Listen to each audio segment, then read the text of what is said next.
Good morning, good afternoon, and good evening. This is the astrology series right here on the Curious Anarchy podcast. And today's guest is Edward, the Sagittarius. How are you, Edward? I'm very well, thank you, Jermaine. Awesome. Okay, so can you just tell us a little bit about yourself, if you don't mind? Yeah, certainly. Very briefly, yeah. A lot. Yes. So I was born in London in the late 60s, and I've subsequently worked and travelled all over the world since then. Worked in about 80 different countries, and travelled to a few more than that. And my countries. Oh gosh, a whole list, long list. Africa. Well, so probably easiest if I quote continents. Obviously extensively throughout North America. Yeah, North America. Sort of the Caribbean. One continent I haven't done very much in at all, and I'd love to, is South America. But Asia, Australia, New Zealand. I have businesses in Australia and New Zealand over the years. Africa, various places in Africa, Middle East. I was almost commuting on a weekly basis at one point to Eastern Central Europe, former Soviet bloc. And obviously extensively around Europe. And these were during periods when this was sort of late 80s, early 90s, when places weren't sort of particularly, not as open as they are now. You used to have to travel with sort of visas everywhere. Wow. But yeah, so my background is electronics, telecoms, high tech, primarily. That's the sort of the sphere that I've worked in, and that's what's taken me all over the world. Helping clients launch their products and services in new countries. Brilliant. Okay. So you've got a story for us then today. Can you tell us the story? Yes. So the other thing I didn't mention was my big passion is yacht racing, and I do a lot of sailing, or have done a lot of sailing over the last 3 or 4 decades. And it'll be the 10th anniversary coming up in June of 2021. I had a traumatic brain injury whilst racing a friend's yacht. Okay. And I was misdiagnosed initially. I was hit by for those that are not familiar with sailing, the sail at the front's called the foresail, and it has, so when the windier it is, the heavier the sail and the smaller generally the sail is, and it has sort of a rather large stainless steel ring attached to one corner, which the ropes are attached to, what you call the sheets, and that's how you sort of pull it in. And something went wrong, and I got hit full force by the sail and this stainless steel ring at about 30 miles an hour. The wind was blowing. This was a gust of wind. It was blowing. So it was stormy anyway. It was not as stormy as I have sailed in the past, but it was only a 4.7. But that means it's sort of gusting 30, 35 knots of wind, and this sail got caught under load. And then when it came free, it went out and came back in and hit me on just above the right eye with the stainless steel ring. And the ropes that were tied onto the corner of the sail hit me in the eye and across the cheek. And initially, I just thought I'd split my cheek open. It was with that sort of force. I did continue racing, even though it was quite evident looking back that I had all the signs of a brain injury. The consultant neurologist afterwards likened it to he used to treat a lot of Marines, and being where I live on the south coast, a lot of Royal Marines and things after battle, and he said it was a bit like you being hit on the head. Was he'd treated other service personnel where they've had a a bomb go off, but they carry on, just that sheer adrenaline. They just carry on with what the task is in at hand. It's almost pre-programmed, and ultimately that's all I was doing with the sailing. But it was after the initial sort of I was left with vertigo and all the sorts of things that you would associate with a sort of a severe trauma to the skull. And it was 4 months before it was after my right ear dropped about an inch, that my sister said, why don't you go to my sunglasses weren't fitting, they were a bit wobbly on my face. And she said, why aren't you going to the chiropractor? So I went for a cranial sacral therapy, and they basically just manipulated and put all the bones, realigned the bones in the skull. And that moment was a little bit like because I was suffering with severe headaches at that point. Right. Just constantly. They'd even switched the drugs that I was on because they thought it was an analgesic effect that was causing the headaches. But in reality, it was the pressure on the brain itself. As I said, I wasn't diagnosed properly in the first place. I was being treated for concussion. And it took 4 months or more to get referred to a neurologist.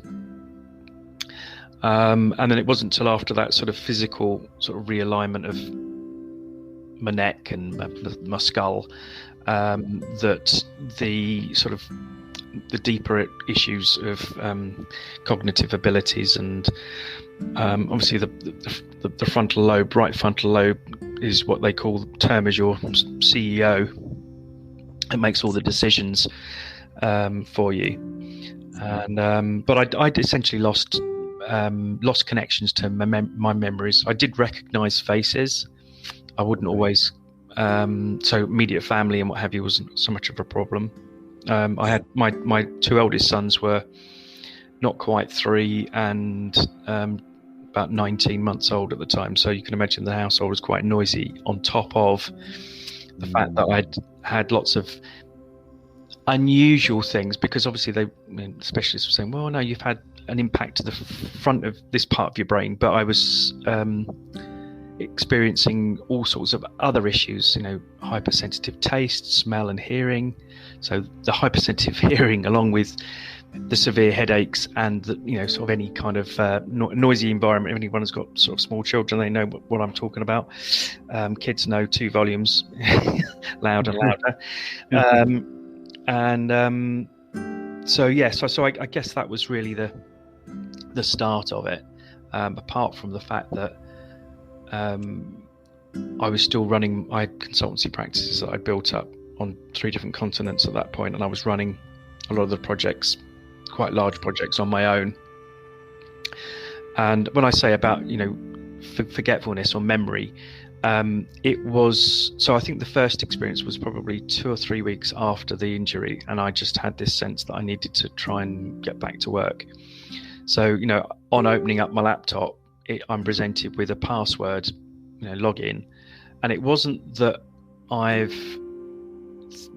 immediate thought was, oh, what's my password? I've forgotten my password. It was, oh, there's a login and a password. So goodness, that looking back, goodness knows what I must have been thinking, that I could have actually even tried to attempt to do any work, because it was just not even the realization that I needed to add, to log in and enter a password at that point. My speech was laboured and slurred, amongst other things. Were you aware of this at the time, or was it just this is how you are? With the slurred speech, not so much aware of the slurring, but I was the laboured part of it, yes, because I was searching for the words. It was really mentally tough to try and find the words to string a sentence together, and even to hold the thoughts long enough to be able to form the sentence about what you were talking about. So I'd liken it to, forgetfulness. Sometimes I'd wander from one room to the next, and I'd get there and think, oh, what did I come in here for? But I was like that all the time, and my wife would describe me as being, wandering around in my own little bubble. And it was very much like that. I mean, I do recall months, like probably, I don't know how long ago, it would have been 8 months later, 10 months later, attending one of my cousin's wife's funeral, and just being feeling a sense of, one minute I'm stood there amongst friends and relatives, listening to the conversation, and the next minute I felt like I was 10 feet outside looking in. It was this weird detachment, sort of not being present but not being present. It was kind of very odd scenarios that unless you've been through something like that, it's very difficult to try and visualize. And so how did your like immediate family kind of respond to that? It was obviously very tough. My wife because I looked outwardly,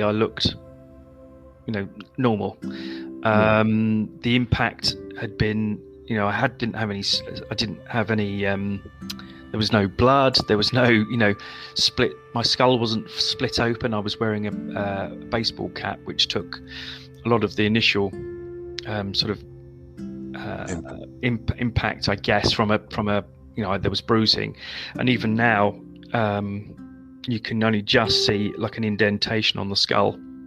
Okay. So a lot of the force went internal. Someone did remark that apparently that part that your forehead is the thickest part of your skull anyway. But obviously I think it was a couple of weeks after going into A&E and then being almost sent home out with painkillers.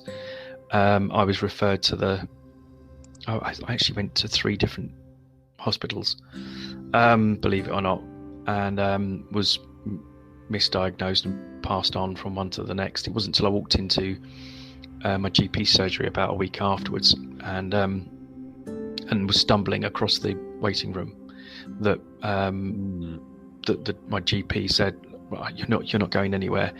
Did the pen light in your eye? And he went, oh God. He said, he refrained from swearing. He said, right, you're not going anywhere until I can get you a scan.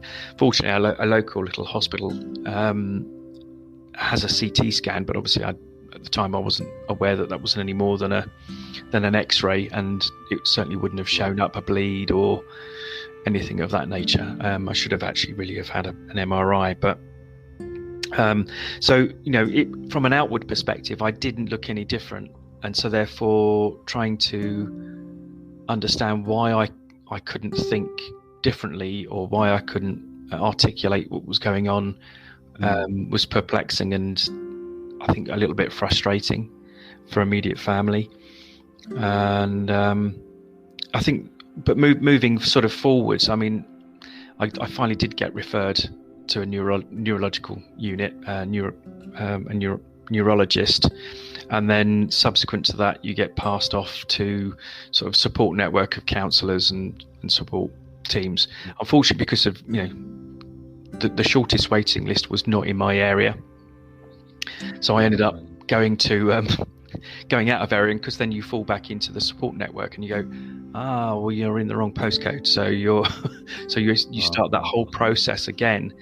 But it was during that sort of process, I guess, I think it was probably after I did go to like an open day, as best I can describe it, that the neurological unit had, where they hand out leaflets to loved ones and family members to explain particular areas of the brain where they were affected, and what the impact was. Then I picked up a number of the leaflets, and I had realised I had to learn to read again. I could recognise words, but they didn't mean anything in a sentence. So I set about. It took me about 4 months to learn to read again through that mechanism of just reading these pamphlets couple of hours at a time, and it was just mentally exhausting to focus for that period. But what it meant was I was able to then articulate some of the issues that I was having, because they weren't sort of textbook. And I guess it was about 14 months after the incident, I was expressing some of the frustrations that I was having. So as I said, I was working in, I've worked in 80 different countries. I was working internationally. I was advising over that period. Most of my clients were all blue chip organizations. I was advising foreign governments. I was seconded to expert groups within the European Commission. I was working at quite a high level, and I was frustrated, and I was explaining that, my frustrations around my capabilities, and I was told the fateful words, well, you've reached a plateau, and this is it. You're mourning the loss of your capabilities. You're not going to work internationally or at that level again. There was, I was at the point where I had to work again, because basically I was almost financially ruined as a consequence of it. It's amazing when you're in that situation how people behave and take advantage of you in business, and I lost an awful lot of money as a consequence, and I had to go back to work. That also had I can imagine that also had quite an impact on your immediate family as well. Yeah, well, this is right. Going from, it's like anybody, I guess, that has an accident or an event that's life-changing. You're not just dealing with the physical and the emotional aspects of it. You're also dealing with the financial impact as well. And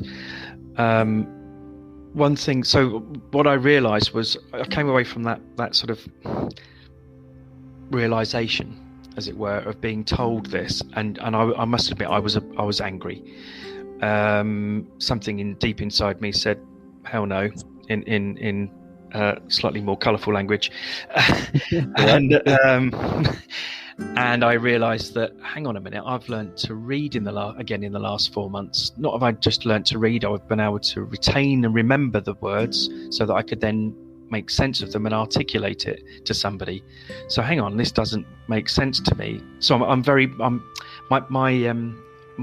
my whole being is I'm a logician in terms of personality type. So things I process things to make sure that they're logical, and if something's not logical, I question it. So deep inside me, something was questioning, and I just said, well, hang on a minute, if that's not true, perhaps all the other things that the neurologist has told me isn't true either. So I was being advised, don't overtax your brain, don't take projects or work that are going to put you under stress. Right. A long list of things. And so once I said, well, if that's not true, I think the other thing was, for the first time that I can recall, and I've since learned, regained all those lost connections to my memories. I don't think I've ever had that sense of pure belief and desire to get better, in terms of, there was no social reference to that anyone was giving me in relation to my particular head injury. There were stories of people having sort of been able to walk again because they've repaired and regained the use of their spinal cord if it had been severed and things like this. And so I just set about doing exactly the opposite of what I'd been told. Anything from taking a music quiz in the radio, anything just to exercise my brain. Yeah. And during this period, I was suffering with a lot of physical ailments or physical manifestations of ailments. I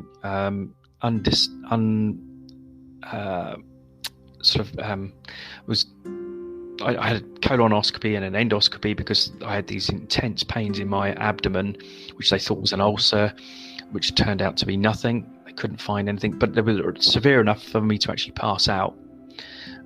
So I started experimenting with sort of trying to breathe through the pain, and then that led me on through talking with my cousin about meditation. I rediscovered meditation, and it was through all of these things that I started to sort of try lots of different things to primarily through pain management, these physical ailments, to actually start to do different things. And it was, I guess, a combination of all those.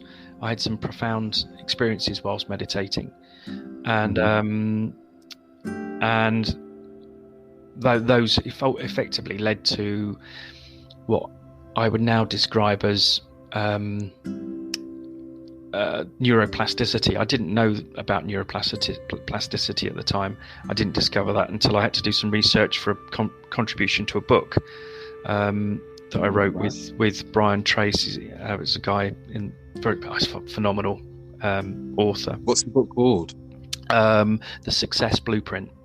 And initially I was intrigued because it was that's another story, but I was intrigued by the contact to contribute to the book, and I just, it was only the fact that I said, I feel like a complete fraud.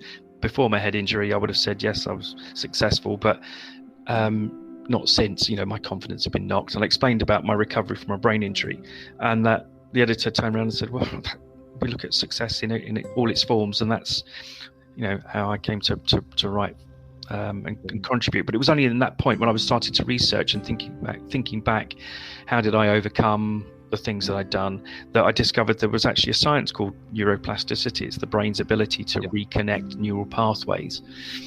And so what I had been doing, exercising the brain, perhaps stimulating the blood flow, and that desire and belief. But I guess the bizarre thing for me was the fact that I didn't have any, bearing in mind it was the frontal lobe, that's your executive functioning, that's the bit that makes decisions. There was something else inside me, my intuition perhaps, telling me, don't believe this, and ignore it. Whereas I could have been like so many other people that have been told or given a particular prognosis, and not recovered as well as I have. In fact, I had this thing where I said I was going to be 110% better than I was before. In reality, I'm probably 1,000 times better than I was before, because I had to learn who I was again. I went on a path of rediscovery for doing core values and what have you, to understand what made me tick. I didn't understand what made me tick, why I was successful. And that's really set me on a different path this last 10 years. Gradually to realize that I'd not been following my core values. I wasn't living in congruence. I'd been helping clients make millions and billions of pounds and dollars over the years, but my true passion was sort of improving the environment and helping humanity. And I guess that's so. Just as a sort of I guess as a lesson.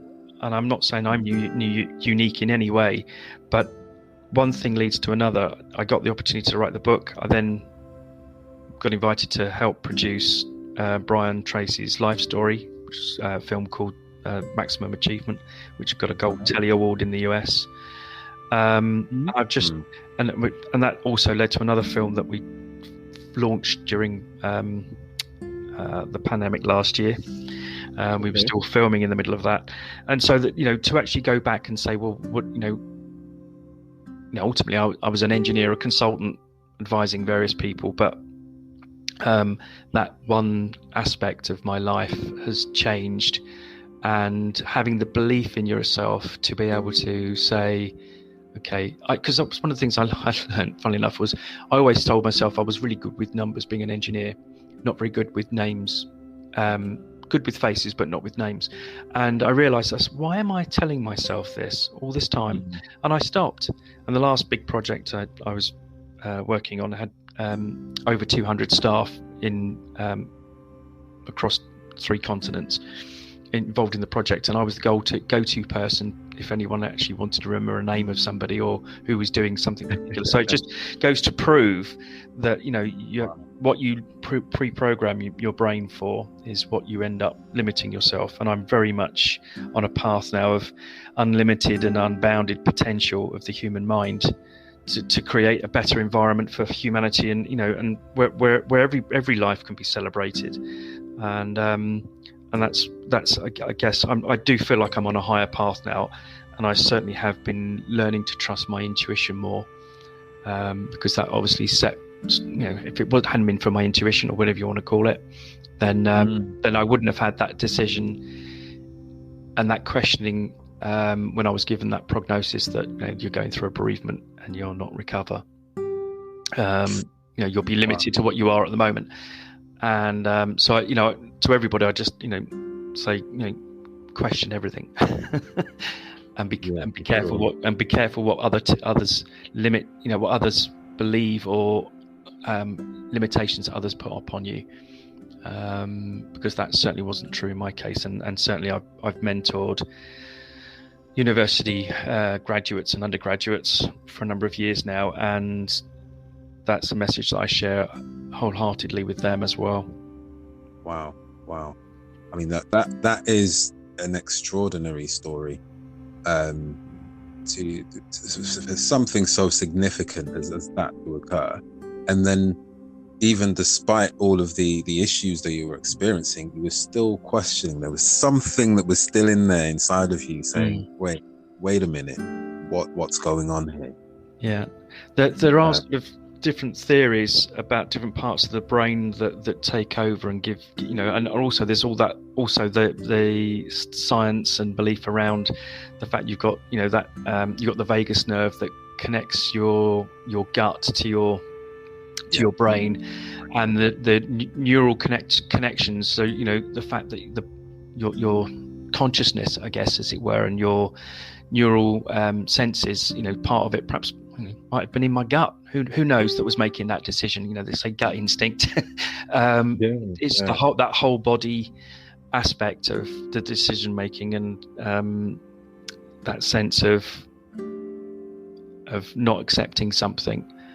And especially for somebody that I didn't look like I had I didn't look like I'd had half my head cut open or anything like that.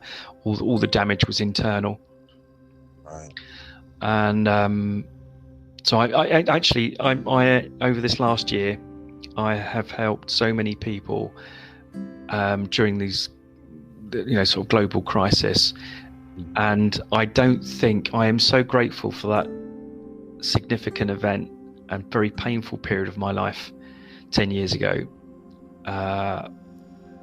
because I had depression and clinical depression for a number of years afterwards, which all I had no idea, but it was all coupled with the recovery from a brain injury, including an attempted suicide and things like that. And it was the things that I've learned during that period about myself, about the brain, about your mental toughness, and what you are capable of overcoming, that set me up last year to be able to support immediate and extended family and friends through all sorts of crises. Mother with cancer, my aunt and father-in-law having to go into homes. There was just a whole. COVID was just the crust on the cow pat, as far as I was concerned. There was a lot going on crises-wise within the family last year. And then obviously the additional crises of what was going on. Yeah. So that sort of effectively meant that I don't think I would have been able to have coped with all of that if I had not learnt the lessons and had that exercise from that brain injury. So I'm very truly grateful for my brain injury, which I know some people probably think, how on earth could you be grateful for something like that? Yeah. But I am, because it's set me on a new path. It's meant that I've been able to help so many more people as a consequence. And hopefully by sharing this podcast and my story will help so many of your listeners too. Thank you, Edward. That was impressive. I mean, just the sheer determination and following your intuition and just committing to your recovery, and pretty much on your own accord, going against the advice of doctors and what they were, consultants, and what they were telling you, and saying, actually, no, I'm going to do this. I'm going to be able to get back into whatever it is that you wanted to do at the time. I think it's phenomenal. Thank you so much for that. You're very welcome. and that was the reason why I decided to share my story in the book back in 2016. Was if only, because I didn't openly tell people that I'd had a brain injury, so clients, unless they knew me from old, didn't necessarily know that I'd had a brain injury or that I was suffering with certain things. And I just took the plunge and took the decision that if there was only one other person that was impacted, and in a positive way, by me sharing the story and taking my story as a social reference that you can recover from something so traumatic, then I've fulfilled my place on earth. I've had an impact on somebody else. And in all honesty, I think I underestimated the impact of the number of people that I've spoken to since then, and shared the story and helped them directly. So many people that have had strokes that were told that was it, plateau, that have gone on to recover, not believed what they were told. At the end of the day, it's what you believe, not what somebody else believes is capable that you're capable of. Fascinating journey into neuroscience and neuroplasticity. It's certainly something to look into for sure. So yeah, thank you so much for that, Edward. Your story was so fascinating, and all the best with the future as well. Thank you very much, Jermaine. I look forward to hearing your other guests and them sharing their stories too. Yeah, it's going to be really interesting. That's all from us for today from the astrology series here on the Curious Anarchy podcast. This has been Edward, the Sagittarius, with us today. Thank you all. Take care. Good morning, good afternoon, good evening, and good night.